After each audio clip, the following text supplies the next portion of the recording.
시청자 여러분 안녕하십니까? 어메이징맨입니다. 오늘은 제가 직접 녹음한 목소리로 이야기를 전해드려 봅니다. 평소와는 조금 다른 느낌이실 수도 있는데 끝까지 함께 해주시면 감사하겠습니다. 오늘 전해드릴 사건은 2007년에 벌어진 인천 남촌동 택시기사 살해 사건입니다. 이야기를 시작하기 전에 구독, 좋아요 한 번씩만 눌러주시면 영상 제작에 큰 힘이 됩니다. 그럼 지금 바로 시작합니다.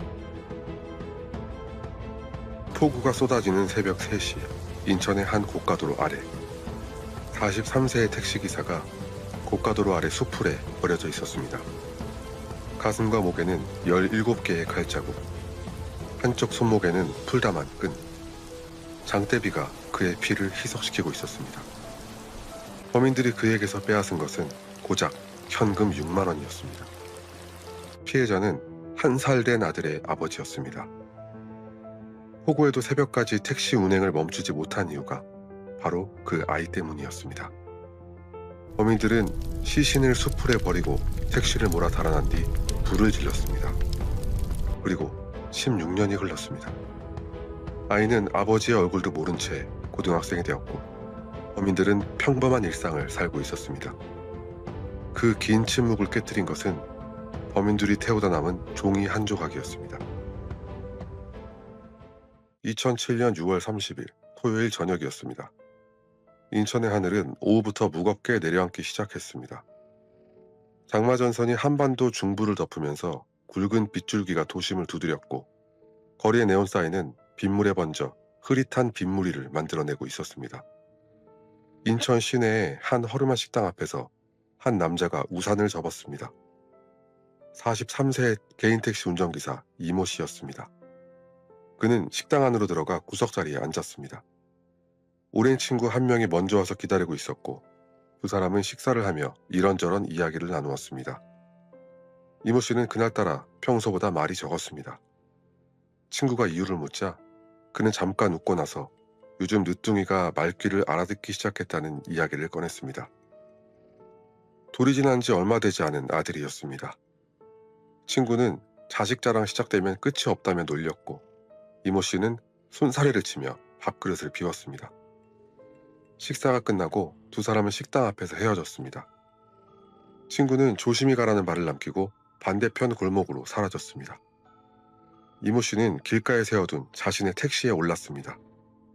핸들을 잡기 전 그는 잠깐 지갑을 꺼내 안쪽을 확인했습니다. 지폐 몇 장이 가지런히 접혀 있었고 뒷주머니에서 휴대전화를 꺼내 시간을 확인했습니다. 저녁 9시가 조금 넘은 시각이었습니다. 시동을 걸자 계기판의 초록빛 숫자들이 어둠 속에서 떠올랐습니다. 와이퍼가 움직이기 시작했고 앞유리를 때리는 빗줄기는 쉴 새 없이 밀려났다가 다시 덮였습니다. 라디오에서는 심야 방송의 진행자가 오늘 밤 수도권 전역에 호우주의보가 내렸다고 알렸습니다. 이모 씨는 라디오 소리를 줄이고 도로로 나섰습니다. 시내를 빠져나와 유흥가 방면으로 차를 돌렸을 때 시각은 밤 10시를 넘기고 있었습니다. 초입에서 첫 손님을 태웠고 손님이 내린 자리에서 또 다른 손님을 태웠습니다. 빗줄기가 더 거세졌고 도로 위로 빗물이 고이기 시작했습니다. 빗줄기가 굵어질수록 거리의 사람들은 손을 들어 택시를 찾았습니다. 그는 1시간 동안 3번을 태우고 내렸습니다. 미터기가 돌아갈 때마다 작은 숫자들이 쌓였지만 그 숫자는 기름값과 차량 할부금을 빼고 나면 집으로 들고 갈 몫이 얼마 되지 않는 적은 돈이었습니다. 밤 10시 30분경 이모 씨의 휴대전화가 울렸습니다. 저녁에 헤어진 친구였습니다. 이모 씨는 신호대기 중에 통화 버튼을 눌렀습니다. 집에 잘 들어갔어? 아니, 아직 운행 중이야. 이 비에? 이제 그만 들어가. 지금 비 와서 손님 많을 것 같아. 유흥가 쪽으로 가고 있어. 그래, 운전 조심해. 무리하지 말고. 그래. 알았어. 이모 씨는 짧게 답하고 전화를 끊었습니다. 그것이 이모 씨가 남긴 마지막 말이었습니다. 같은 시각 인천 남동구의 한 낡은 다세대 주택 2층에서는 작은 숨소리가 들리고 있었습니다. 거실에 켜둔 작은 스탠드 불빛 아래 아기 침대가 놓여 있었고 그 안에서 1살 된 아기가 잠들어 있었습니다. 아이는 잠결에 손가락을 꼬물거리며 이불을 끌어당겼습니다. 이모 씨의 아내는 부엌에서 젖병을 씻다가 아이의 소리에 거실로 고개를 돌렸습니다. 남편은 언제쯤 오려나. 벽시계의 초침이 또박또박 움직이는 소리만이 집안을 채우고 있었습니다. 아내는 젖병을 엎어둔 채 거실 소파에 앉아 텔레비전을 틀었습니다. 화면에는 심야 뉴스가 흘러나오고 있었고 앵커는 수도권에 쏟아지는 집중호우 소식을 전하고 있었습니다. 노모는 안방에서 이미 잠들어 있었습니다. 70을 넘긴 나이에 늦둥이 손자는 기쁨이면서도 걱정이었습니다. 아들이 40이 넘어 얻은 아이. 주말이면 새벽까지 핸들을 잡는 아들의 모습이 어머니에게는 애달팠습니다. 그러나 아들은 한 번도 힘들다는 말을 하지 않았습니다. 그저 이 아이를 대학까지 보낼 수 있으면 좋겠다고 언젠가 아내에게 지나가는 말처럼 흘렸을 뿐입니다. 이모 씨는 유흥가 부근에서 손님을 내려주고 잠시 차를 세웠습니다. 창문을 조금 내리자 비와 함께 밤 공기가 밀려 들어왔습니다. 유흥가의 취객들이 비를 맞으며 처마 밑으로 모여들었고 어떤 이들은 택시를 찾으며 도로변을 두리번거렸습니다. 그 시각 이모 씨의 집에서 1살짜리 아들은 깊이 잠들어 있었습니다. 아내는 텔레비전을 끄고 아기 침대 옆 작은 의자에 앉았습니다. 남편의 전화를 기다릴까 하다가 그만두었습니다. 운전 중일 때 전화를 받는 걸 남편이 싫어한다는 걸 알았기 때문입니다. 대신 그녀는 아이의 얼굴을 한참 들여다보았습니다. 눈썹이 남편을 꼭 빼닮은 아이였습니다. 벽시계의 초침이 1시를 지나고 2시를 지나고 있었습니다. 빗소리는 조금도 약해지지 않았습니다. 아내는 언젠가부터 눈을 감고 있었지만 잠이 드는 것은 아니었습니다. 남편이 돌아올 시각이 되면 현관문 열리는 소리가 들릴 것이고 아주 조용히 신발을 벗는 소리가 이어질 것이고 안방문을 열지 않은 채 거실 소파에 앉아 숨을 돌릴 것이라는 것을 그녀는 알고 있었습니다. 오랜 세월 함께 살아온 남편의 밤의 습관이었습니다. 그러나 그날 밤 그 소리는 들리지 않았습니다. 새벽 2시가 지나자 빗줄기는 한층 더 사나워졌습니다. 고가도로의 배수구가 감당하지 못한 물이 도로 위로 역류했고 아스팔트는 검은 거울이 되어 가로등을 대비쳤습니다. 인천의 거리는 비어 있었고 오직 몇 대의 택시만이 전조등을 켠 채 젖은 도로를 미끄러져 갔습니다. 이모 씨의 휴대전화는 그날 이후 다시 울리지 않았습니다. 친구가 이상함을 느낀 것은 그 다음 날 오후가 되어서였습니다. 가족이 이모 씨의 실종을 인지한 것은 그보다도 뒤였습니다. 그 사이 이모 씨에게 무슨 일이 있었는지 설명할 수 있는 사람은 2명뿐이었습니다. 그 2명은 그날 새벽 택시 뒷좌석에 조용히 앉아있던 손님이었습니다. 빗속에서 이모 씨의 택시 뒷문이 열렸습니다. 2 사람이 나란히 올랐습니다. 한 명은 검은 외투, 한 명은 모자를 눌러 쓴 차림이었습니다. 이모 씨는 백미러로 2 사람을 확인했습니다. 평범한 주말 새벽의 취객처럼 보였습니다. 뒤에 앉은 둘 중 한 사람이 행선지를 말했습니다. 이모 씨는 짧게 고개를 끄덕이고 기어를 바꿨습니다. 차는 빗속으로 미끄러져 나갔습니다. 이 2 사람은 7년 전인 2000년의 어느 날 오후 인천의 한 구치소 운동장에서 처음으로 마주쳤습니다. 한 남자는 키가 크지 않았고 체격이 다부졌습니다. 구치소 내에서는 말수가 적었고 식당에서도 혼자 앉는 편이었습니다. 이 남자를 한정수라고 부르겠습니다. 가명입니다. 또 다른 한 남자는 한정수보다 조금 더 젊어 보였고 눈빛이 빠르게 움직이는 편이었습니다. 이 남자를 오세진이라 부르겠습니다. 역시 가명입니다. 2 사람이 어떤 계기로 친해지고 말을 트게 되었는지 구체적인 기록은 남아있지 않지만 출소 이후에도 2 사람의 연락이 끊기지 않았다는 사실만 훗날 수사기관에 의해 확인되었습니다. 구치소의 회색 담벽 아래에서 시작된 조합이 7년 뒤에 도시의 한 고가도로 밑에서 끔찍한 결론을 맺게 된다는 것을 그때는 2 사람 중 누구도 알지 못했을 것입니다. 한정수는 경기도 일대에 거주하며 몇 가지 일을 전전했고 그 사이에 중고 승용차 한 대를 장만했습니다. 검은색 중형 세단이었습니다. 당시로서도 신형이라고 보기 어려운 차였고 연식에 비해 주행거리가 꽤 나간 차였지만 한정수에게는 자기 이름으로 굴릴 수 있는 첫 번째 차였습니다. 그는 이 차를 꽤 오래 몰았습니다. 오세진은 인천에 정착했습니다. 출소 후 몇 년 사이에 일정한 직업을 갖지 못한 채로 여러 주변인들과 얽혔습니다. 한정수와 오세진의 관계는 끊어지지 않았습니다. 한 달에 한두 번, 혹은 두세 달에 한 번, 두 사람은 전화를 주고받았고 가끔씩 만났습니다. 구치소에서 만난 인연치고는 이례적으로 긴 관계였습니다. 돈이 돌 때는 서로 술자리를 가졌고 주머니가 비었을 때는 서로에게 하소연을 내려놓았습니다.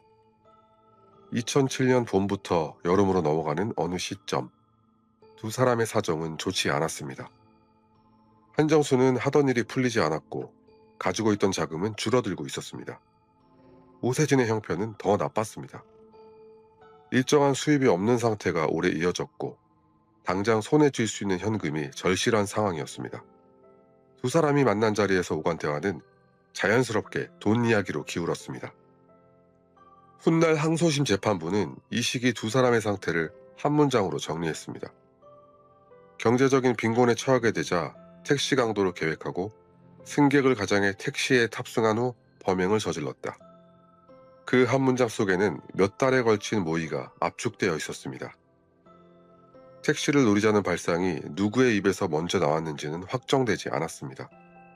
다만 두 사람이 의논을 시작한 시점부터는 움직임이 빨라졌습니다. 주말 새벽 비 오는 날, 인적이 드문 도로변, 운전자가 혼자 있는 차, 이 네 가지 조건이 맞물리는 순간이 표적의 조건이었습니다.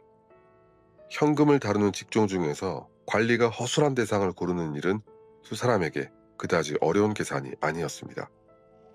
그리고 그들에게 택시 한 대의 하루치 수입이라는 것은 실제보다 훨씬 크게 부풀려 있었습니다. 범행 도구도 하나씩 준비되었습니다. 흉기가 마련되었고 피해자를 결박할 노란색 끈이 준비되었습니다. 그리고 그 증거를 없애기 위한 불쏘시개도 함께 생각해 두었습니다. 불을 지르기 위해서는 잘 타는 종이가 필요했는데 두 사람은 이 문제를 현장에서 해결하기로 했습니다. 한정수의 승용차 안에도 표적이 될 택시 안에도 종이는 얼마든지 있을 것이라 판단했기 때문입니다. 도주 계획도 세웠습니다. 범행에 사용할 택시는 현장에서 몇 킬로미터 떨어진 곳에 버리고 불태운다. 그 자리 근처에 한정수의 승용차를 미리 대둔다. 승용차로 갈아타고 도주한다. 단순하지만 치밀한 설계였습니다. 폭우가 쏟아지는 밤이라면 거리에 사람이 없을 것이고 빗줄기가 현장의 흔적을 씻어낼 것이라는 계산까지 더해졌습니다. 비는 그들의 공범이었습니다. 2007년 6월 30일 날씨 예보에 수도권 호우주의비가 떴을 때 두 사람은 움직였습니다. 저녁 시간대에 한정수는 승용차를 몰고 인천으로 들어와 미추홀구 관교동의 한 좁은 골목에 차를 세웠습니다. 주택가 깊이 들어간 골목이었고 관교동의 한 막다른 지점이었습니다. 주변은 붉은 벽돌 빌라들이 빽빽하게 들어서 있었고 가로등은 벽에 가려 빛이 잘 닿지 않는 사각지대였습니다. 한정수는 승용차를 한쪽에 바짝 붙여 세웠고 시동을 껐습니다. 비는 아직 그리 굵지 않았지만 자정을 향해 갈수록 거세질 것이 분명했습니다. 오세진이 합류한 것은 밤이 더 깊어진 뒤였습니다. 두 사람은 합류한 뒤 한동안 말없이 담배를 피웠습니다. 재떨이에 꽁초가 하나둘 쌓였습니다. 한정수가 바닥에 놓인 가방을 열었습니다. 그 안에는 흉기와 끈과 라이터가 들어있었습니다. 차 안의 공기는 담배 연기와 축축한 비 냄새로 눅눅했습니다. 새벽 2시가 지나면서 빗줄기가 한층 거세졌습니다. 두 사람은 승용차에서 내려 우산도 없이 비를 맞으며 걸었습니다. 택시를 잡을 수 있는 도로변까지는 멀지 않았습니다. 두 사람은 나란히 서지 않고 거리를 두고 걸었습니다. 도로변에 닿았을 때 두 사람은 잠시 눈빛만 주고받고 다시 한번 자세를 가다듬었습니다. 평범한 주말의 취객, 비에 젖어 집으로 돌아가려는 두 남자, 그 모습이면 충분했습니다.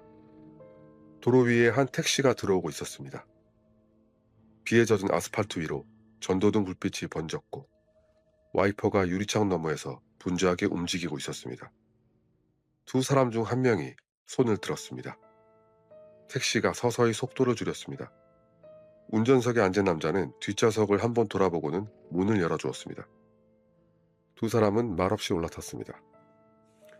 차 안에서는 라디오가 낮게 흘러나오고 있었고 계기판의 초록빛 숫자는 변함없이 빛나고 있었습니다. 운전석의 택시기사는 백미러로 두 사람을 한 번 더 확인한 뒤 행선지를 물었습니다. 뒷좌석의 한 사람이 아무렇지 않은 말투로 방향을 알려주었습니다. 남동 고가 쪽이었습니다. 운전석의 남자는 짧게 고개를 끄덕이고 핸들을 돌렸습니다. 택시는 남동구 방면으로 속도를 내기 시작했습니다. 도로 위에는 다른 차가 거의 보이지 않았고 신호등은 그 다음 교차로에서 노란빛으로 전멸하고 있었습니다. 뒷좌석의 두 남자는 아무 말이 없었습니다. 그들이 손에 쥐고 있는 것이 무엇인지 앞좌석의 운전기사는 알지 못했습니다. 이모 씨는 운전대를 잡은 손에 평소보다 조금 더 힘을 주었습니다. 붉은 비에 도로 위 시야가 좋지 않았기 때문입니다. 그는 뒷좌석의 손님들을 백미러로 한 번 더 힐끗 보았습니다. 두 사람 모두 얌전히 앉아 있었습니다. 한 명은 창밖을 보고 있었고 한 명은 고개를 숙이고 있었습니다. 택시는 빗속을 가르며 남동고가 방향으로 향했습니다. 미터기의 숫자가 조금씩 올라갔습니다.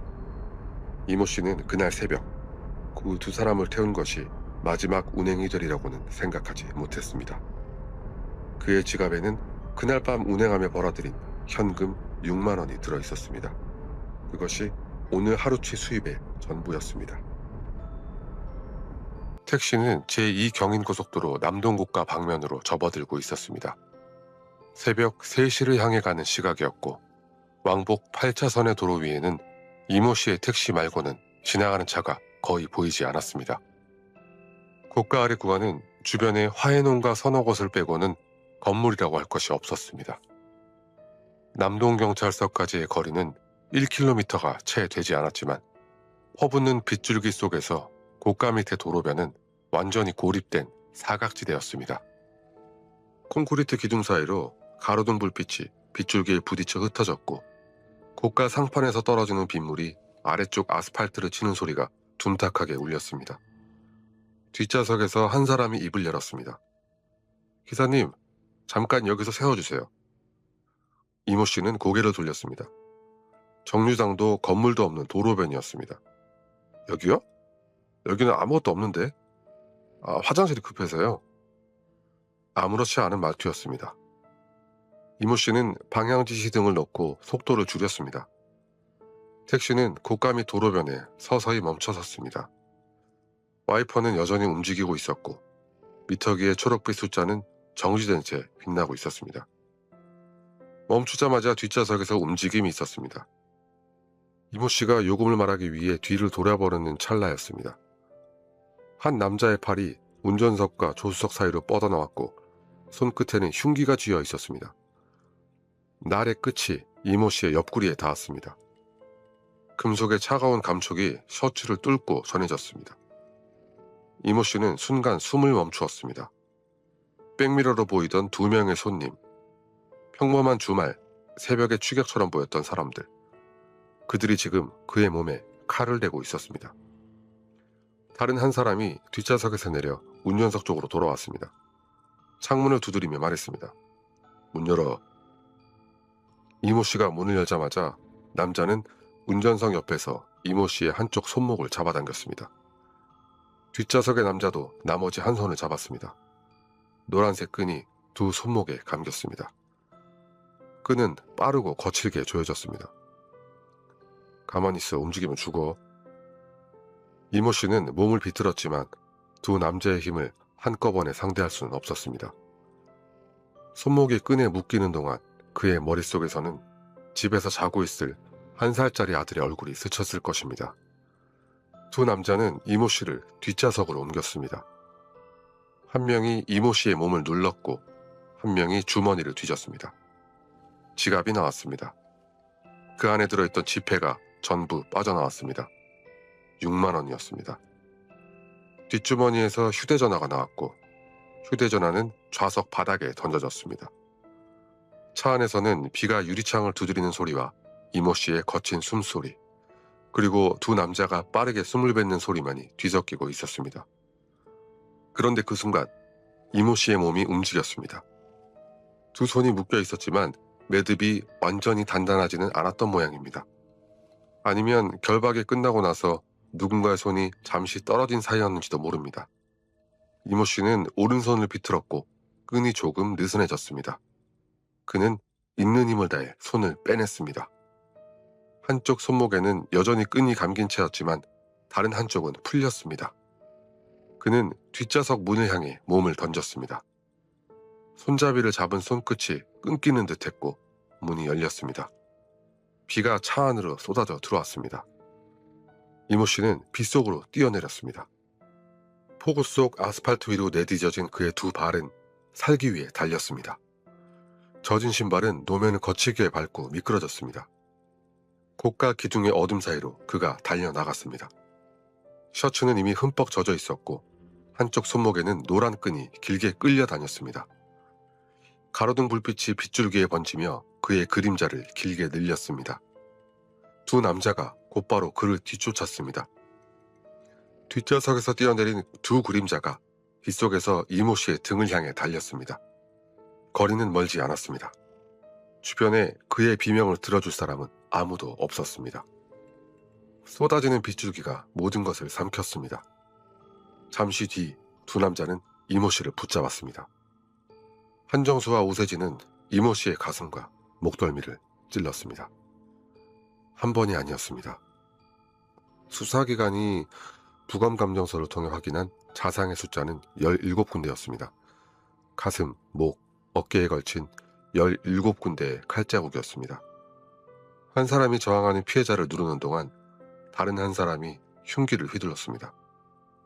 훗날 국립과학수사연구원의 감정의는 한 사람의 힘으로는 이 정도의 제압과 가해가 불가능하며 역할을 나눈 두 사람이 필요했을 것이라는 소견을 내놓았습니다. 고가 기둥 아래 빗줄기가 기둥을 타고 흘러내리며 아스팔트의 빗물고임에 동심원을 그렸습니다. 그 동심원 옆으로 이모 씨의 몸이 서서히 쓰러졌습니다. 마지막에 사용된 것은 끈이었습니다. 손목을 결박하는 데 사용했던 노란 끈이 이번에는 목에 감겼습니다. 두 남자 중 한 명이 양쪽 끝을 잡아당겼습니다. 이모 씨의 저항은 이미 많이 약해진 뒤였습니다. 빗물이 그의 얼굴을 적셨습니다. 눈은 고가 상판 쪽을 향해 있었지만 콘크리트 구조물 너머의 하늘은 아무것도 보여주지 않았습니다. 검은 장막 같은 밤하늘에서 빗줄기만이 쉬지 않고 떨어져 내리고 있었습니다. 같은 시각 집에서는 남편의 기척 없이 시간만 흐르고 있었습니다. 한정수와 오세진은 이모 씨의 시신을 고가 기둥 옆 수풀 쪽으로 옮겼습니다. 풀과 빗물에 파묻히듯 누인 뒤 주변을 한번 훑어보았습니다. 목격자는 없었습니다. CCTV도 이 구간엔 닿지 않았습니다. 두 남자는 택시로 돌아갔습니다. 문은 이모 씨가 열어둔 그대로 비를 맞고 있었고 뒷좌석에는 이모 씨의 휴대전화가 그대로 놓여 있었습니다. 택시 안의 라디오는 여전히 작게 흘러나오고 있었고 계기판의 초록빛 숫자는 제자리에 멈춘 채 빛나고 있었습니다. 한 사람이 운전석에 앉았습니다. 와이퍼는 계속 움직였습니다. 이모 씨의 택시는 방금 전까지 주인이 운전하던 그 택시 그대로, 그러나 주인은 없는 채로 빗속을 가르며 도로로 미끄러져 나갔습니다. 목적지는 관교동. 몇 킬로미터 떨어진 곳에 미리 세워둔 검은색 승용차가 있는 좁은 골목이었습니다. 폭우 속으로 택시의 꼬리등 2개가 붉게 흔들리며 멀어져 갔습니다. 남동 고가에서 관교동까지는 약 2.8km, 차로 10분이 걸리지 않는 거리였습니다. 운전석에 앉은 남자는 속도를 지키며 조심스럽게 차를 몰았습니다. 폭우가 쏟아지는 새벽, 경찰을 만나고 싶지 않았기 때문입니다. 뒷좌석에 앉은 다른 한 명은 바닥에 떨어진 이모 씨의 휴대전화를 집어들었습니다. 전원이 켜져 있었습니다. 그는 전원 버튼을 길게 눌러 휴대폰의 전원을 껐습니다. 와이퍼가 일정한 간격으로 앞유리를 훑어냈습니다. 뒷좌석에는 이모 씨의 흔적이 곳곳에 남아 있었습니다. 좌석 한쪽에 묻은 피, 바닥에 떨어진 끈 조각, 운전석 등받이에 스친 땀 자국. 두 남자는 목적지에 닿은 뒤 이 모든 것을 단 하나의 방법으로 지우기로 합의한 상태였습니다. 불이었습니다. 택시는 관교동의 한 좁은 골목으로 들어섰습니다. 붉은 벽돌 빌라들이 양쪽에 빽빽이 들어선 막다른 길이었습니다. 가로등은 벽에 가려 이 안쪽까지 잘 닿지 않았습니다. 운전석의 남자는 골목 안쪽 깊숙한 자리에 미리 세워둔 자신의 검은색 승용차 옆에 택시를 붙여 세웠습니다. 두 차가 나란히 섰습니다. 두 사람은 택시에서 내렸습니다.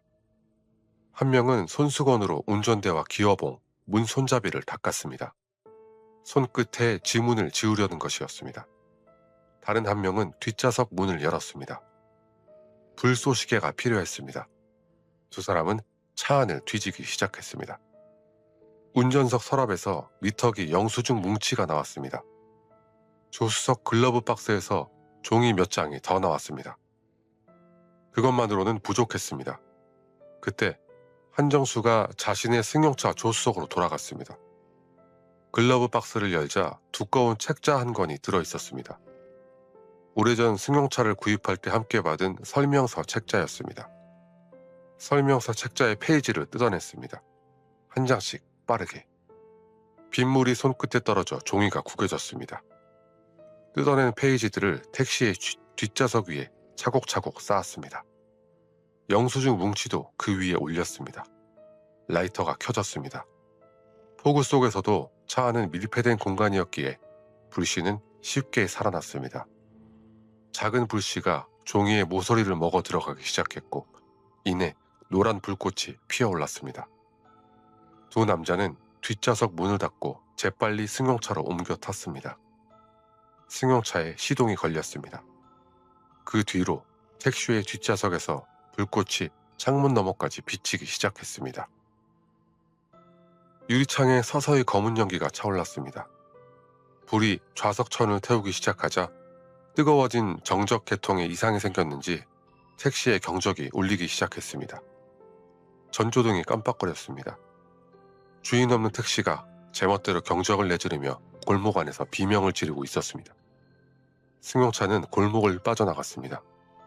백미러로 보이던 주황색 불빛이 점점 작아지고 있었고 두 남자 중 누구도 말을 하지 않았습니다.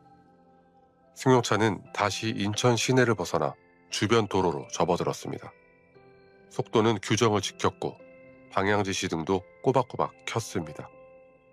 빗속에서 그들의 차는 이 도시의 수많은 차들 중 하나로 녹아들어 어둠 속으로 흘러들어갔습니다. 이 시각 남동고가 밑에 또 한 대의 택시가 멈춰서 있었습니다.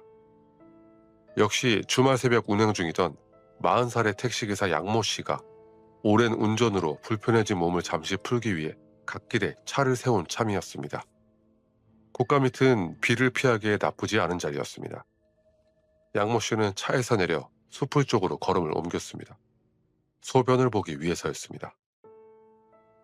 가로등 불빛이 빗줄기에 부서지며 아스팔트를 젖은 거울로 바꾸고 있었습니다. 숲을 쪽으로 다가갔을 때였습니다.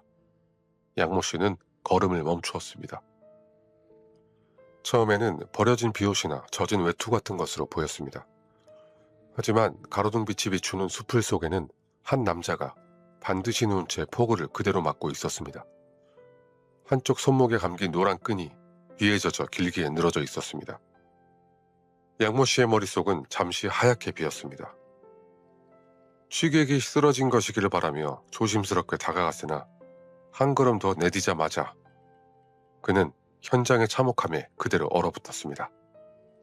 가로등빛에 반사된 남자의 셔츠는 이미 빗물과 섞인 피로 붉게 물들어 있었고 가슴과 목 주변에는 한눈에 봐도 치명적인 상처들이 가득했습니다. 양모 씨는 비명을 지르며 뒤로 물러섰습니다. 빗물이 얼굴 위로 쏟아져 내렸지만 그는 멈추지 않고 자신의 택시로 달려갔습니다. 그는 떨리는 손으로 휴대폰을 꺼내 112에 신고를 했습니다. 신고 접수 녹음에 남은 그의 목소리는 짧고 절박했습니다. 여기 사람이 죽어 있어요. 빨리 와주세요. 그 한 문장이 이 사건의 공식적인 시작이었습니다. 경찰이 도착하기까지 그리 오래 걸리지 않았습니다. 남동경찰서까지는 1km가 되지 않았기 때문입니다. 순찰차 2대의 경광등이 고가 밑으로 들어왔고 경찰관들이 차에서 내렸습니다. 양모 씨는 손으로 숲을 쪽을 가리켰습니다.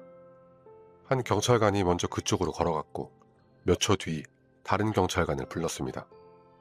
장비가 불려왔고 통신망이 분주해졌습니다. 폴리스 라인이 세워졌습니다. 빗줄기는 조금도 약해지지 않았습니다. 같은 시각 관교동의 한 골목에는 한 행인이 이상한 소리에 잠에서 깼습니다. 창을 열고 바라본 골목 안쪽에서 시커먼 연기가 피어오르고 있었습니다. 차량 한 대에 불이 붙어 있었고 경적이 쉼없이 울려대고 있었습니다. 그는 서둘러 신고를 했습니다. 소방차 사이렌이 비오는 새벽의 정적을 찢으며 골목 안으로 들어갔습니다. 시간은 4시 10분경이었습니다. 소방관들이 불을 잡았을 때 택시의 뒷좌석은 거의 전소된 상태였습니다.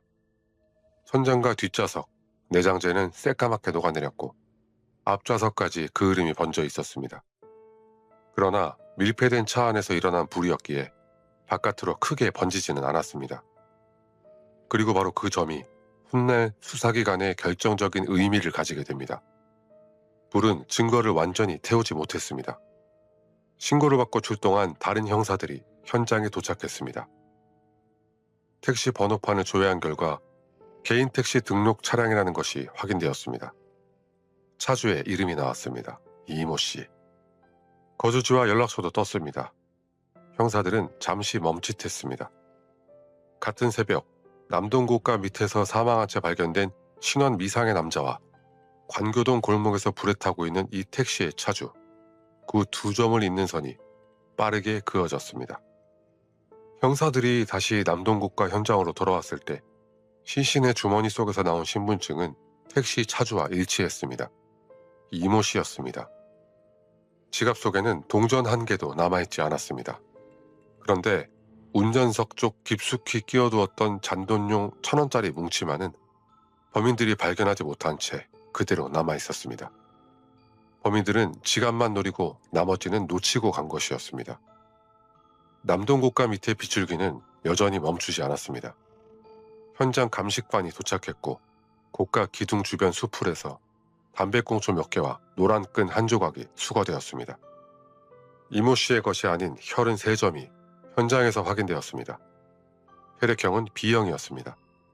그 핏방울 3점이 이 사건의 유일한 물리적 지문이었습니다. 그러나 그 피해 주인의 이름을 알아내기까지는 아직 오랜 시간이 필요했습니다. 포그는 지금 이 순간에도 나머지 모든 것을 씻어내리고 있었습니다.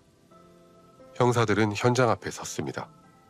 그들 앞에 남은 것은 끈 1줄, 담배꽁초 몇 개, 핏방울 3점, 그리고 불에 탄 택시 1대뿐이었습니다. 범인의 얼굴도 이름도 아무것도 없었습니다. 이모 씨의 집 현관문이 열린 것은 새벽 5시가 조금 지난 뒤였습니다. 그러나 그것은 남편이 돌아온 것이 아니었습니다. 문 밖에선 2명의 경찰관이 조심스러운 목소리로 이름을 확인했습니다. 아내는 거실 불을 켠 채 소파에 앉아 있다가 문을 열었습니다. 잠옷 위에 가디건을 걸친 차림이었습니다. 경찰관들은 모자를 벗었습니다. 아내는 그들의 얼굴을 한번 보고 어깨 너머의 어둠을 한번 보고 다시 그들의 얼굴을 보았습니다. 아무도 아직 아무 말도 하지 않았는데 불길한 예감에 옷자락을 붙잡고 있던 그녀의 손에서 힘이 툭 풀려버렸습니다. 안방문이 열리고 노모가 거실로 나왔습니다. 70이 넘은 노모는 자다가 깨어 무슨 일인가 싶어 방문 앞에 멈춰 섰고 평소처럼 아들의 이름부터 불렀습니다. 하지만 아들의 대답 대신 돌아온 건 낯선 경찰들의 무거운 침묵뿐이었습니다. 경찰관 한 명이 한 걸음 앞으로 나서며 입을 열었습니다. 아기 침대 안에서 1살짜리 아들은 아직 잠들어 있었습니다. 세상이 막 무너지려는 순간에도 그 아이의 숨소리만큼은 고르게 들려오고 있었습니다. 장례식의 입관이 이루어진 것은 사흘 뒤였습니다. 아내는 조문객들 앞에서 거의 말을 하지 않았습니다. 어떤 사람들은 그녀의 손을 잡으며 기운내라고 말했고, 어떤 사람들은 아이를 봐서라도 버텨야 한다고 했습니다. 아이는 그 모든 조문의 인사말들을 이해하지 못한 채 검은 옷을 입은 사람들 사이를 아장아장 걸어 다녔습니다. 가끔 누가 안 어울리면 익숙한 얼굴이 아니어서 울음을 터뜨리곤 했습니다. 그럴 때마다 노모가 아이를 받아 안으로 데려갔습니다. 영정 속 아이의 사진은 늦둥이가 태어난 기쁨에 가족 사진을 찍던 몇 달 전의 얼굴이었습니다. 장례가 끝나고 집으로 돌아온 첫날, 식탁에는 4사람이 앉을 자리에서 한 자리가 비어 있었습니다. 아내는 그 자리에 수저를 놓아야 할지 잠시 망설이다가 결국 놓지 않았습니다. 노모는 상위에 놓인 국그릇을 한참 들여다보다 일어나 안방으로 들어갔고 문을 닫고 한참 동안 나오지 않았습니다. 아이는 자신의 유아용 의자에 앉아 숟가락으로 식탁을 두드렸습니다. 아빠를 찾는 것 같은 동작이었지만 이제 그 소리에 대답할 사람이 이 집에는 없었습니다. 해가 몇 번 바뀌었고 아이는 말을 배웠습니다. 어린이집에서 아빠에 관한 그림을 그려오는 날이 있었습니다. 도화지 한쪽에 그려진 기다란 사람이 있었고 그 아래에는 삐뚤삐뚤한 글씨로 아빠라고 적어 넣었습니다. 아내는 그 그림을 냉장고에 붙였다가 한참 뒤에 서랍 안에 넣어두었습니다. 노모는 시간이 지날수록 말수가 줄어들었습니다. 가끔 손자가 놀다가 소파에 몸을 기대고 잠들면 아이의 얼굴을 한참 들여다보며 작은 소리로 중얼거리며 손자의 얼굴에서 아들의 모습을 찾곤 했을 것입니다. 이모 씨의 형도 그 시간을 함께 견뎠습니다. 동생의 장례식에서 마지막으로 울음을 쏟은 뒤 그는 제 감정을 누르고 살아야 했습니다. 늙어가는 어머니와 홀로 남은 재수 씨, 조카를 돌보는 일이 자신에게 떨어진 몫이라고 여겼기 때문입니다. 그러나 한 해가 저물고 또 한 해가 오면서 그의 가슴 한구석에는 한 가지 질문이 눌러앉았습니다. 그 새벽에 대체 누가 내 동생을 저렇게 죽였는가? 그 질문을 안고 그는 담당 경찰서에 찾아가 몇 번이나 문을 두드렸습니다. 시간이 흐르면서 그가 만나는 담당자의 얼굴은 바뀌었고 돌아오는 대답은 점점 짧아졌습니다. 조카가 초등학교에 입학하던 날 이모 씨의 형은 현관에서 책가방을 메고 나서는 아이의 뒷모습을 오래 바라보았습니다. 학부모 참관일에 아이 옆에 서 있어야 할 사람의 자리가 비어 있었습니다. 아이는 그 자리가 비어 있다는 것을 아직 또렷이 인식하지 못했습니다. 아이의 어머니는 다른 반 아이들의 아버지들을 피해 운동장 구석에 서서 아이들의 모습을 지켜봤습니다. 아이는 중학생이 되었습니다. 키가 자라고 어깨가 벌어졌습니다. 아버지의 눈썹을 그대로 물려받은 얼굴이 점점 더 또렷해졌습니다. 자기 아버지가 어떻게 돌아가셨는지에 대한 자세한 이야기를 들은 적이 없었습니다. 가족 누구도 아이에게 그날 새벽의 일을 말해주지 않았습니다. 매년 돌아오는 7월이 유족에게는 가장 무거운 달이었습니다.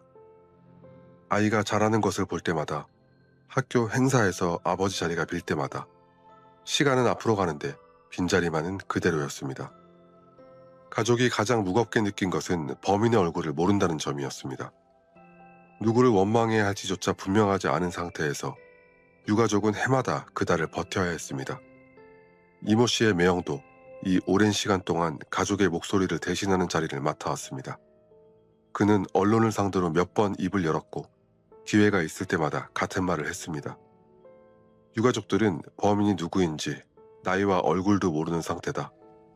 그의 말에는 요구도 항의도 깔려 있었습니다. 어떤 얼굴이라도 좋으니 얼굴을 알게 해달라는 요구였고 10여 년이 지나도록 어떤 얼굴도 보지 못한 채 살아가야 하는 이 상황에 대한 항의이기도 했습니다. 아이는 고등학생이 되었습니다. 교복을 입고 책가방을 메고 등교하는 아이의 키는 이모 씨가 살아있었다면 어깨 높이쯤 되었을 것입니다.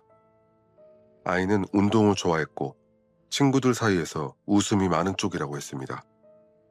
그가 살아있었다면 어느 주말 새벽, 운행을 마치고 돌아와 아들의 도시락을 싸는 아내 옆에서 짧게 자랑을 했을 것입니다.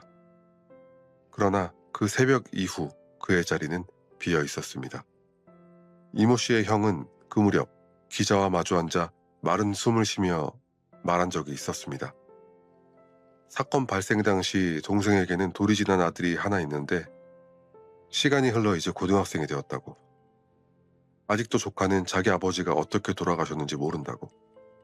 그의 목소리는 격앙되어 있지 않았습니다. 오히려 담담했습니다. 그래서 더 깊이 박히는 말이었습니다. 한순간에 동생을 잃고 지옥 같은 삶을 살아왔다. 그는 한마디를 더 보탰습니다. 고작 그 돈 때문에. 1살 된 아이의 아버지가 새벽까지 핸들을 잡고 벌어들인 돈과 한 사람의 목숨이 같은 무게로 저울 위에 올려졌다는 사실. 그것이 유족이 10여 년 동안 끌어안고 살아야 했던 가장 잔혹한 숫자였습니다. 해가 또 한 번 바뀌었습니다. 그리고 인천경찰청의 오래된 캐비넷 안에서 한 상자가 다시 꺼내지려 하고 있었습니다. 다시 사건이 벌어졌던 시기로 돌아온 2007년 7월. 인천 남동경찰서 2층 수사과 회의실의 형광등은 사건 발생 이후 거의 꺼지는 법이 없었습니다. 회의실 벽면에는 남동국가 및 현장 사진이 크게 확대되어 붙었고 그 옆으로는 관교동 골목에서 불에 타다 멈춘 택시 사진, 수풀에 반쯤 가려진 채 발견된 시신의 위치 표시도, 양모 씨가 최초 신고한 지점을 붉은 원으로 표시한 지도가 나란히 걸렸습니다. 형사 32명이 한꺼번에 투입된 수사 전담반이 편성되었습니다. 남동경찰서 수사 이력에서도 보기 드문 규모였습니다. 전담반의 첫 브리핑 수사 책임자는 가장 먼저 3가지를 지시했습니다. 택시 강도 가능성을 전제로 한 차량 수사, 인근 기지국 통신 분석, 그리고 남동구와 미추홀구 일대의 가가호호 탐문이었습니다. 이모 씨의 지갑에서 사라진 것은 약 6만 원에 불과했지만 운전석 쪽에 운전기사들이 흔히 숨겨두는 1,000원짜리 뭉칫돈은 그대로 남아있었습니다. 범인들이 급하게 털고 달아났거나 현금 위치를 잘 모르는 자였거나 둘 중 하나라는 뜻이었습니다. 차량 수사는 관교동 주택가 골목에서 약 100m 떨어진 곳에 있던 CCTV 한 대에서 출발했습니다. 화면 속에는 택시를 골목에 버리고 뒤따라오던 차량 한 대에 급히 올라탄 2인조 남성이 흐릿하게 찍혀 있었고 그 차량은 흰색 번호판을 단 중형 세단으로 보였습니다. 그러나 폭우와 야간 저조도, 저화질이라는 3가지 악조건이 겹쳐 화면 속 두 남자의 얼굴은 물론 나이조차 판독할 수 없었습니다. 전담반의 한 형사가 모니터 앞에서 정지 버튼을 눌렀다 뗐다를 반복했습니다. 확대 버튼을 누를 때마다 픽셀은 뭉개졌고 뭉겨진 자리에는 2개의 그림자만이 남아있습니다. 눈앞에 범인이 있는데 이름을 모른다. 누군가 낮은 목소리로 그렇게 말했다고 전해집니다. 그 한 문장이 이후 14년간 이 사건을 따라다니는 수사관들의 마음 상태를 요약해주는 말이 됩니다. 전담반은 인근 고속도로 진입로 요금소, 남동공단 입구, 구월동 유흥가 외곽도로에 과속 단속 카메라까지 전수조사에 들어갔습니다. 그렇게 뽑아낸 용의 차량 후보가 약 5,900대. 수사관들은 차주 명단을 출력한 뒤 한 대씩 위치 이력과 알리바이를 대조해 나갔습니다. 수사 책임자가 칠판에 적은 지시사항은 간단했습니다. 사건 시각 전후 1시간 이내 이 도로 구간을 지나간 차량을 남김없이 조회. 통신 수사도 동시에 진행되었습니다. 남동국가 및 일대, 그리고 택시가 버려진 광교동, 골목 일대. 두 지역의 기지국을 거쳐간 통신 접속 기록이 약 2만 6천 건에 달했습니다. 수사관들은 한 줄 한 줄 출력해가면서 남성으로 추정되는 가입자들의 이름과 번호, 그 시각의 동선을 하나하나 훑어내려갔습니다. 밤이 새면 커피잔이 쌓였고 아침이 되면 담당자 이름 옆에 가느다란 선이 그어졌습니다. 해당 시각에 그 자리에 있었을 개연성이 낮다는 뜻이었습니다. 같은 시각, 전담반의 또 다른 팀은 남동구 남촌동과 구월동, 미추홀구, 관교동 일대의 주택가를 발로 누비고 있었습니다. 탐문을 벌인 가구수가 약 876세대, 현관문을 두드리고 묻고 명함을 남기고 돌아서는 일이 반복되었습니다. 사건 당일 새벽에 혹시 이상한 차량을 보지 않았는가? 낯선 두 남자가 동네를 뛰어간 것을 보지 못했는가? 광교동 골목에서 경적 소리를 듣지 못했는가? 답변은 대부분 글쎄요였습니다. 폭우였기 때문에 창문을 닫고 잠들었다는 것이었습니다. 한편 택시 안에서 건져 올린 증거물들은 국립과학수사연구원으로 향했습니다. 이모 씨의 손목에 감겨있던 끈 한 줄, 택시 바닥에서 수거된 담배꽁초 몇 개, 그리고 시트와 도어 트림에 튄 핏방울들. 국과수는 현장에서 수거된 혈흔에서 유전자형을 추출하는 데 성공했습니다. 범인이 몸싸움 중에 흘린 것으로 추정되는 그 빗방울이 사건 전체를 푸는 열쇠가 될 수도 있는 단서였습니다. 문제는 그 다음이었습니다. 당시 경찰이 동원할 수 있는 대조군은 과거 강력범죄 전과자들의 데이터베이스 뿐이었고 수사관들은 여기에 기대를 걸었습니다. 택시 강도가 한두 번 해본 솜씨가 아닌 것으로 보였기 때문입니다. 대조 결과가 돌아왔을 때 수사관의 얼굴은 굳었습니다. 일치하는 사람이 없었습니다. 범인은 그 데이터베이스에 올라있지 않았습니다.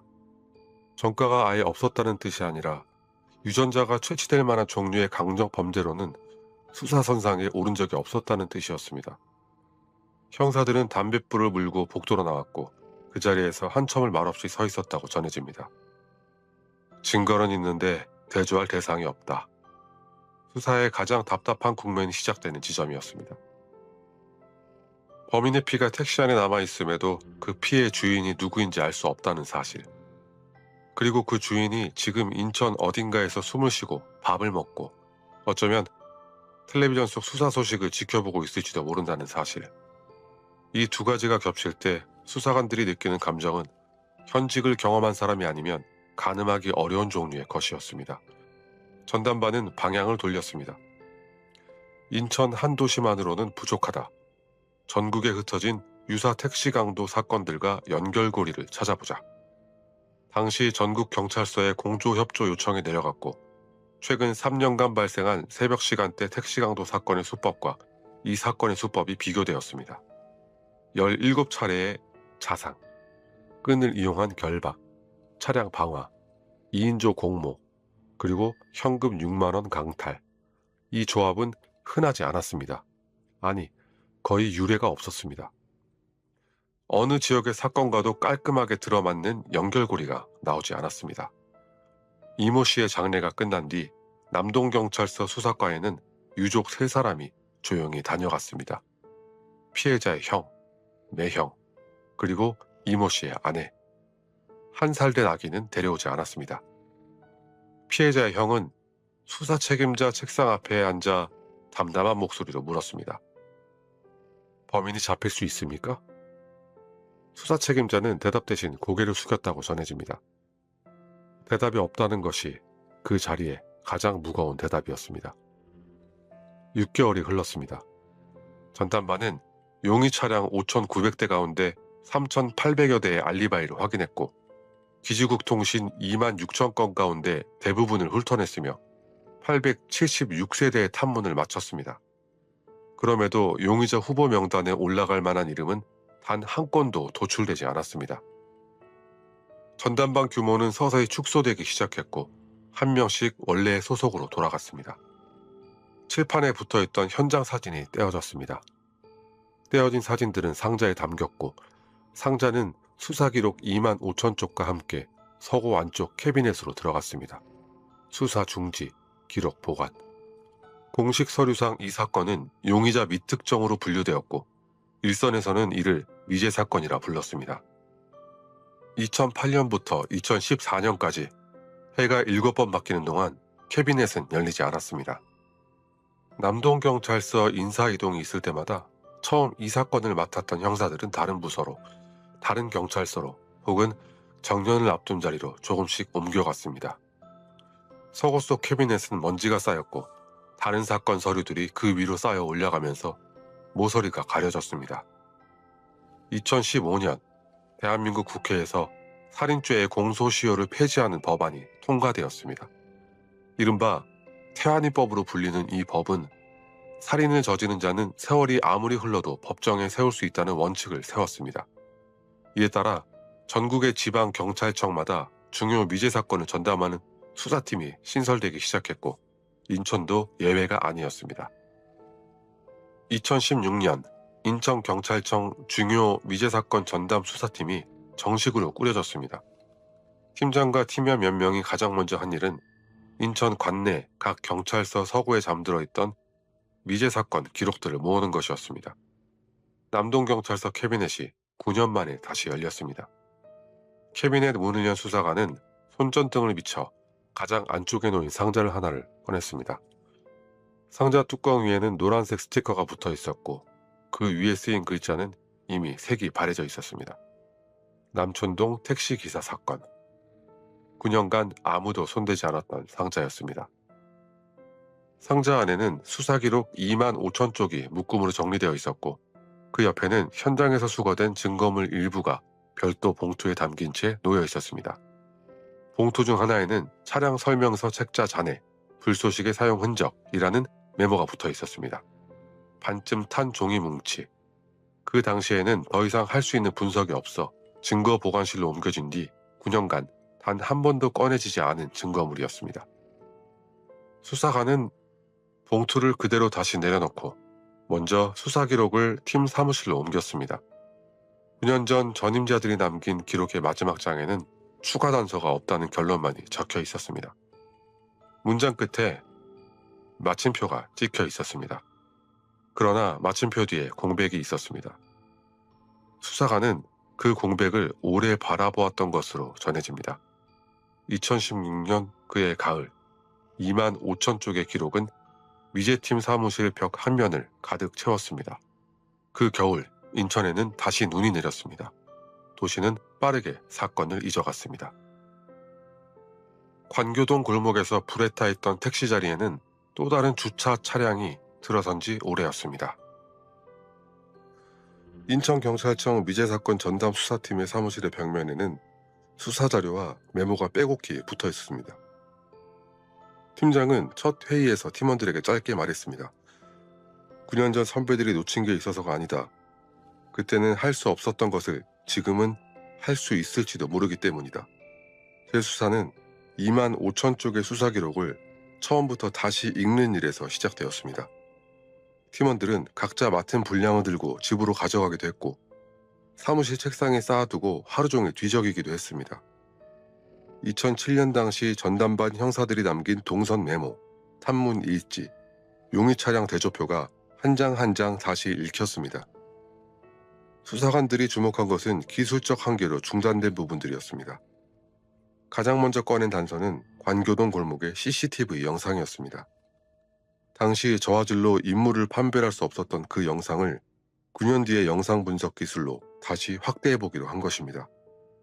영상은 인천지방경찰청 과학수사과의 영상 전문가에게 넘어갔습니다.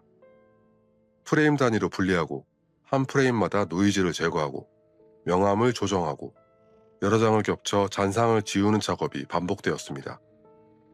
며칠이 지난 뒤 과학수사과의 분석관이 결과를 보내왔습니다. 인물의 얼굴은 여전히 판독할 수 없었습니다. 그러나 2인조 남성이 버리고 도주할 때 올라탄 차량의 정보는 이전보다 훨씬 선명하게 드러났습니다. 분석관은 보고서의 결론란에 도주 차량의 추정 차종을 적어 넣었습니다. 1990년대 후반에 출시된 국산 중형 승용차였습니다. 당시 국내에서 흔하게 볼 수 있던 중형 승용차였습니다. 전국에 등록된 동일 차종의 대수가 수만 대에 달했습니다. 미제팀은 즉시 도로교통공단과 차량 등록 데이터를 공조받아 2007년 당시 전국에 등록되어 있던 해당 차종의 목록을 뽑아냈습니다. 그 숫자가 약 9만 2천 대. 수사팀원들은 처음에 이 숫자 앞에서 잠시 말을 잃었다고 합니다. 한 사람이 하루에 몇 대씩 확인한다 치더라도 이걸 다 훑으려면 몇 년이 걸릴지 셈이 되지 않았습니다. 팀장은 다음 회의에서 대원칙을 정했습니다. 범인은 인천 또는 경기 남부권에 거주하거나 활동했을 가능성이 높다. 광교동 골목에 승용차를 미리 대들 수 있으려면 이 지역 시리에 어느 정도 익숙해야 한다. 차량 연식은 범행 당시 폐차 직전 수준이 아니라 최소한 운행이 가능한 상태였을 것이다. 이 세 가지 조건을 교차시켜 92,000대의 숫자를 점점 줄여나갔습니다. 차량 연식, 등록 지역, 소유 이력, 폐차 기록, 필터를 하나씩 통과시킬 때마다 목록이 줄어들었습니다.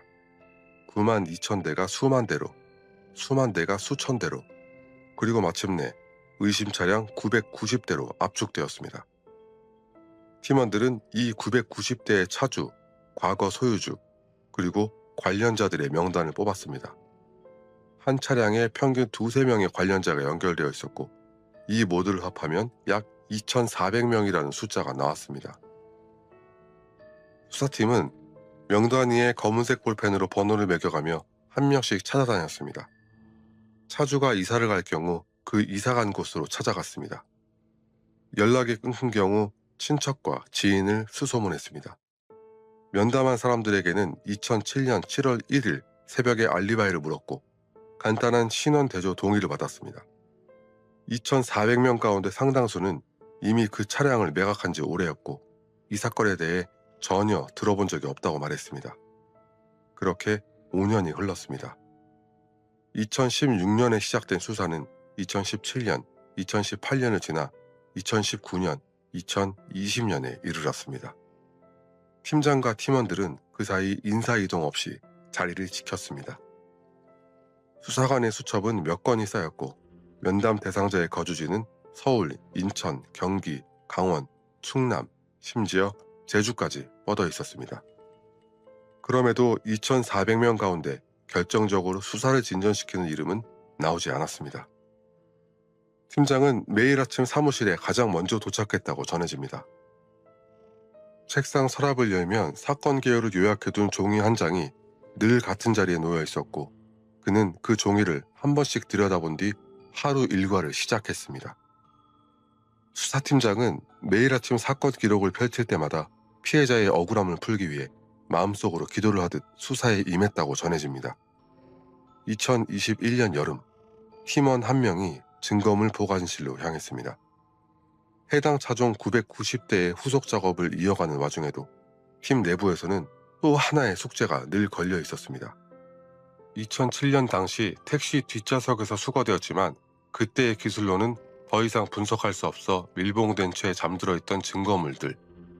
그 가운데 가장 눈에 띄는 것은 범인이 방화 시 불쏘시개로 사용한 승용차 설명서 책자의 잔해였습니다. 팀원은 흰 장갑을 낀 채 봉투를 열었습니다. 14년이 지난 종이 뭉치에는 아주 희미하게 매캐한 냄새가 났습니다. 가장자리는 갈색으로 그을렸고 일부 페이지는 가루처럼 부서져 있었으며 어떤 페이지는 반쯤 타다 멈춘 채 페이지 번호만 간신히 읽을 수 있었습니다. 범인이 불을 붙였을 때 손으로 쥐었을 모서리, 불꽃이 닿기 직전에 멈춘 안쪽 면. 만약 이 종이에 지문이 남아있다면 타다 남은 바로 그 경계에 남아있을 가능성이 높았습니다. 2007년 당시에도 이 종이에 대해 지문 검출을 시도한 기록이 남아있었습니다. 그러나 그때의 지문 검출 시약은 열에 노출된 종이, 특히 반쯤 탄 종이 표면에서 미세 지문을 끌어올리는데 한계가 있었습니다. 수사관들은 결과를 얻지 못한 채 봉투를 다시 봉인했고 당시 기술로는 분석이 불가능해 봉인된 채 9년이 지났습니다. 2021년 9월 미제팀은 이 증거물을 국립과학수사연구원에 정식으로 의뢰했습니다. 의뢰서에는 짧은 한 줄이 덧붙여져 있었습니다. 그을린 종이 표면에서의 미세 지문 검출 가능성 재검토 요망. 국가수 감정관은 최근 몇 년 사이 도입된 신종 시약과 고해상도 광학 장비를 사용했습니다. 열에 노출된 종이 표면에 남은 피지 성분, 땀에 섞여 있던 미세한 아미노산 성분까지도 반응시킬 수 있는 시약이었습니다. 불에 그을려 탄소가 눌러붙은 종이 위에 시약이 조심스럽게 뿌려졌고 감정관은 특수 광원을 이용해 표면을 훑어나갔습니다. 현미경 렌즈 아래에서 그을린 종이 한 모서리가 서서히 빛을 반사하기 시작했습니다. 검게 탄 바탕 위로 아주 희미한 선 몇 가닥이 떠올랐습니다. 처음에는 불규칙한 얼룩처럼 보였지만 배율을 올리자 곡선의 패턴이 분명해졌습니다. 평행하게 이어지는 융선이 한쪽으로 휘어지며 소용돌이 모양을 그리고 있었습니다. 지문이었습니다. 정확히 말하면 완전한 한 손가락의 지문은 아니었습니다. 종이 위에 남은 것은 손가락 끝의 일부분, 전체의 3분의 1 내지 4분의 1에 해당하는 조각이었습니다. 조각에도 신원을 특성할 수 있을 만큼의 융선 정보가 담겨 있었습니다. 14년간 숨어있던 범인의 손끝 자국이 바로 그 종이 위에 남아 있었던 것입니다. 감정관은 결과를 미제팀에 통보했습니다. 전화를 받은 수사관의 목소리가 잠시 떨렸다고 전해집니다. 한 관계자는 이렇게 말했습니다. 범인을 밝히지 못하는 억울한 피해자는 없어야 한다는 신념으로 6년 동안 강도 살인범을 추적해왔다고. 그 신념이 마침내 한 조각의 지문이 되어 눈앞에 놓인 순간이었습니다. 그러나 진짜 싸움은 이제부터였습니다. 이 쪽 지문이 누구의 것인지를 알아내야 했습니다. 미제팀은 해당 차종 990대와 관련된 2,400명의 지문 자료를 국과수에 검출한 쪽 지문과 하나씩 대조해 나가기 시작했습니다. 14년을 기다린 종이 한 장이 이제 2,400개의 이름과 맞대기 시작한 것입니다. 범인이 6만 원을 훔치기 위해 증거를 없애려 태운 종이. 그 종이가 완전히 타지 않고 일부 살아남았다는 사실은 바로 그 비가 증거를 지켜준 셈이었습니다. 대조 작업은 꼬박 1년이 넘게 이어졌습니다. 2,400명이라는 숫자는 단순히 한 장의 명단으로 출력될 때와 한 사람씩 지문 원본을 구해 대조할 때의 체감이 전혀 달랐습니다. 어떤 이는 2007년 이후 외국으로 이민을 갔고, 어떤 이는 이름을 개명했으며, 어떤 이는 이미 세상을 떠나 가족을 통해 관련 정보를 수소문해야 했습니다. 수사팀은 지방자치단체, 건강보험공단, 통신사, 심지어 옛 동네 통장에게까지 연결고리를 만들어가며 한 사람 한 사람의 지문 자료를 확보해 나갔습니다. 2022년 10월 18일 인천경찰청 미제팀 사무실에서 한 수사관이 모니터 앞에 앉아 있었습니다. 화면에는 2개의 지문 이미지가 나란히 떠 있었습니다. 왼쪽은 국가수가 차량 설명서 잔해에서 추출한 쪽 지문, 오른쪽은 대조 대상자 중 한 명의 지문 원본 자료였습니다. 수사관은 손가락 끝을 가볍게 깨물며 두 이미지를 번갈아 살폈습니다. 화면 위에서 융선의 곡률과 분기점이 하나하나 겹쳐지기 시작했습니다. 일치했습니다. 쪽지문의 주인은 2007년 당시 해당 승용차를 소유했던 한 남성, 경기도 거주, 회사원. 당시 나이 20대 후반에서 30대 초반. 이 사건 이후로는 강력 범죄 관련 수사선상에 단 한 번도 올랐던 적이 없는 인물이었습니다. 수사관은 즉시 팀장실로 향했고, 팀장은 화면을 한참 들여다본 뒤 자리에서 일어섰다고 전해집니다. 16년을 기다린 이름 하나가 마침내 화면에 떠 있었습니다. 그가 바로 한정수였습니다. 미제팀은 이후 2달에 걸쳐 한정수에 대한 주변 수사를 진행했습니다. 곧바로 체포하지 않은 것은 사건의 무게에 걸맞은 정황 증거를 보강하고 공범의 존재 가능성을 열어두기 위해서였습니다. 한정수의 거주지 주변, 직장 동료, 금융거래 내역, 통신 기록이 조용히 추적되었습니다. 16년이 지난 지금 한정수는 인천이 아닌 경기도 한 도시에 정착해 살고 있었고 평범한 회사원의 삶을 꾸리고 있었습니다. 이웃들은 그를 조용한 사람이라고 기억했습니다. 2023년 1월 5일 경기도 소재 한정수의 주거지 앞에 이른 아침부터 형사 몇 명이 조용히 자리를 잡았습니다. 한정수의 집 창문에 불이 들어온 것은 오전 7시쯤이었습니다. 출근 준비를 위해 움직이는 인기척이 유리창 너머로 희미하게 보였습니다. 형사 중 한 명이 현관문 앞으로 걸음을 옮겨 초인종을 눌렀습니다. 인터폰 너머로 남자의 목소리가 들렸습니다. 형사는 짧게 경찰 신분을 밝혔습니다. 잠시 정적이 흘렀고 현관문이 천천히 열렸습니다. 문틈 사이로 얼굴을 내민 남자는 신발도 신지 못한 채 맨발이었습니다. 수갑이 그의 손목에 채워졌습니다. 평범한 아침의 한복판에서 16년 만에 검거가 이루어졌습니다. 한정수는 인천 남동경찰서로 호송되었습니다. 취조실에 앉힌 수사관이 가장 먼저 꺼낸 것은 차량 설명서 잔해 사진과 그 위에서 검출된 쪽 지문 이미지였습니다. 수사관은 짧게 물었습니다. 기억나는 것이 있습니까? 한정수는 고개를 천천히 저었습니다. 기억이 나지 않는다. 그 한마디가 취조실에서 한정수가 반복적으로 내놓은 대답이었습니다. 당시 자신이 소유했던 승용차에 대해서도, 그리고 차량 설명서 책자에 자기 지문이 남아있는 이유에 대해서도 한정수의 대답은 단조로웠습니다. 기억이 나지 않는다. 전혀 모르는 일이다. 그러나 과학수사는 한정수의 기억을 요구하지 않았습니다. 수사팀은 체포 즉시 한정수의 유전자를 채취해 국가수에 감정 의뢰를 넣었고, 감정 결과가 돌아왔을 때 2007년 당시 택시 내부에서 검출된 혈흔의 유전자형이 한정수의 것과 일치했습니다. 16년 전 새벽, 남동국가 및 도로변에서 피해자와 몸싸움을 벌이며 흘린 그 피가 지금 취조실 책상 건너편에 앉아있는 이 남자의 몸에서 나온 피라는 뜻이었습니다. 수사팀은 다음 단계로 넘어갔습니다. 한정수의 주변 관계, 특히 2007년 이전에 맺어진 인간관계를 집중적으로 들여다보았습니다.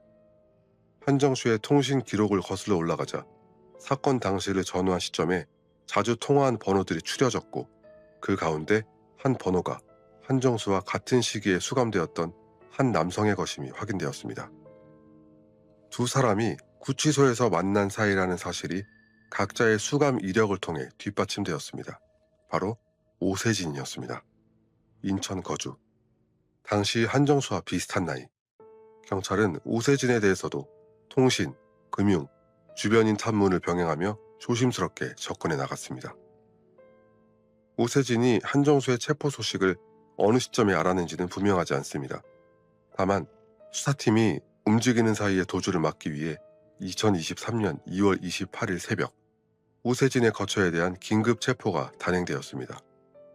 오세진이 압송된 뒤 취조실의 풍경은 한 달 전과 전혀 달랐습니다. 한정수가 친묵과 부인으로 일관했다면 오세진의 입은 비교적 이른 시점에 열리기 시작했습니다. 수사관은 한정수에게 제시했던 증거들을 같은 순서로 내려놓았습니다. 오세진은 자료를 한 장씩 들여다보았고 마침내 고개를 숙였습니다. 그리고 16년 동안 누구에게도 하지 않았던 말을 꺼내기 시작했습니다. 경제적으로 어려워 돈을 빼앗으려고 한정수와 함께 범행했다. 피해자가 저항한 데다 경찰에 신고할 것 같아 살해했다. 취조실에 녹음기 빨간 불빛이 깜빡이는 동안 오세진은 당시 범행 경위를 정리된 문장으로 진술했습니다. 구치소에서 한정수를 만나 친구가 된 일, 2007년 당시 두 사람이 경제적으로 몰려 있었던 사정, 택시 강도를 함께 계획하게 된 과정. 다만 살해 과정에서 자신의 역할에 관해서는 오세진 역시 일정한 선을 그었습니다. 자신은 택시 안에서 기다렸다는 취지의 주장이었습니다. 한정수는 여전히 부인했고 오세진은 일부를 인정하되 핵심 부분에서는 책임을 축소했습니다. 쪽 지문이 있었고 유전자 일치가 있었고 승용차 소유 이력이 있었고 구치소에서의 인연이 확인되었고 오세진의 자백이 있었습니다. 2023년 3월 7일 인천경찰청은 검거 사실을 공식 발표했습니다. 발표장에 선 수사팀 관계자는 카메라 앞에서 검거 경위를 발표했습니다. 수사 기록은 이미 2만 5천 쪽을 넘어서 있었습니다. 9년을 잠들어 있던 기록이 6년간의 재수사 끝에 마침내 두 개의 이름을 붙들어낸 순간이었습니다. 이틀 뒤인 3월 9일 한정수가 검찰로 송치되었습니다. 모자를 깊게 눌러쓰고 마스크로 얼굴을 가린 채 경찰차에서 내린 한정수에게 취재진의 카메라가 몰려들었습니다. 한정수는 앞으로 몇 걸음 걷다가 고개를 아주 살짝 숙였습니다. 그리고 입을 열었습니다. 죄송합니다.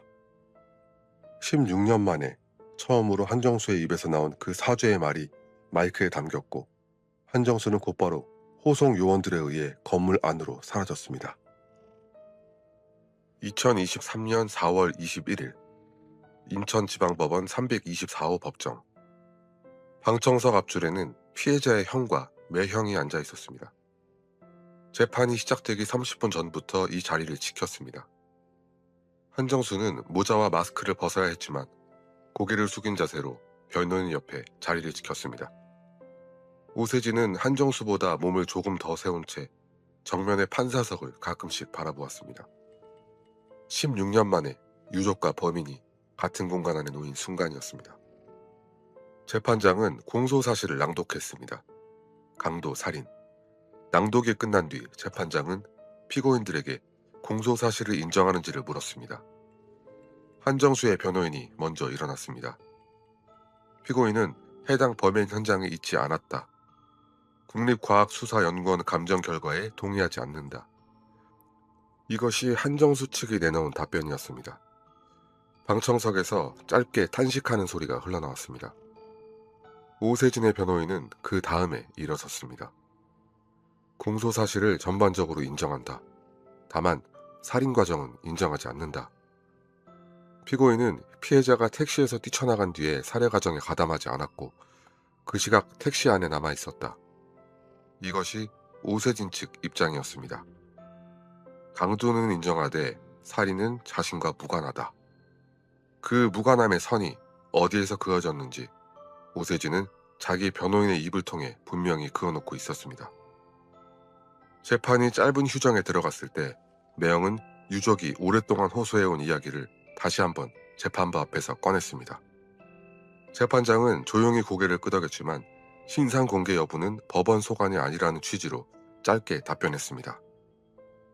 2023년 7월 20일 같은 법정에서 1심 선고가 있었습니다. 재판부는 양측이 제출한 증거와 의견을 정리해 낭독했습니다. DNA 감정 결과에 의해 한정수가 범행 현장에 있었음이 인정된다. 단독 범행은 물리적으로 불가능하며 역할 분담이 필요했을 것으로 판단된다. 그러므로 오세진의 주장, 즉 살해 과정에 가담하지 않았다는 주장은 신빙성이 없다.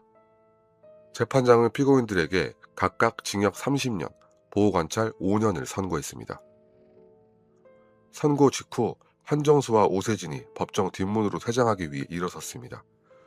그들이 걸음을 떼는 순간 방청석에서 똑바로 살아라, 짐승만도 못한 놈들이라는 외침이 터져나왔습니다. 피해자의 형이 법정 바깥 복도에서 기자들에게 말했습니다. 그의 말은 지난 몇 년간 되풀이해온 것과 같았습니다. 조카가 고등학생이 됐는데 아직도 모른다는 것, 지옥 같은 삶이었다는 것. 다만 이번에는 한마디가 더해졌습니다. 고작 6만 원 때문에 사람을 죽인 놈들이 30년 뒤 사회에 나와서 돌아다닐 것을 생각하니 원통할 뿐이라고. 검찰은 즉시 양형 부당을 이유로 항소했습니다. 한정수와 오세진도 각자의 이유로 항소했습니다. 2024년 1월 18일 서울고등법원 항소심 선고. 항소심 재판부는 1심에서 확인된 범행 경위를 재확인한 뒤 양형 판단을 달리했습니다. 재판부가 특히 주목한 것은 범행 이후 지문을 지우고 택시를 불태운 치밀한 증거인멸 행위였습니다. 주문이 낭독되었습니다. 한정수와 오세진에게 각각 무기징역, 보호관찰 5년을 선고한다. 30년이었던 형량이 무기징역으로 올라간 순간이었습니다. 한정수와 오세진은 무기징역 선고에 불복해 곧바로 상고장을 제출했습니다. 사건은 대법원으로 올라갔습니다. 대법원의 판단은 서면 심리로 진행되었습니다. 사건은 종이 위에서 조용히 무게를 달고 있었습니다. 2024년 4월 12일 대법원 2부가 이 사건에 대한 결정을 내렸습니다. 선고 주문은 간단했습니다. 한정수와 오세진의 상고를 모두 기각한다는 판결을 내렸습니다. 대법원은 항소심 재판부가 증거를 평가하는 과정에 관련 법리를 오해한 잘못이 없다고 판단했습니다. 무기징역은 확정되었습니다. 2007년 7월 1일 새벽의 1시간이 17년을 지나 마침내 법적 결론을 맞이한 순간이었습니다. 피해자의 형은 이 소식을 뉴스 속보로 접했습니다. 그날 아내와 함께 저녁 식사를 하다가 텔레비전 하단에 뜬 자막을 보고 젓가락을 내려놓았다고 주변에 전했습니다. 무기징역 확정.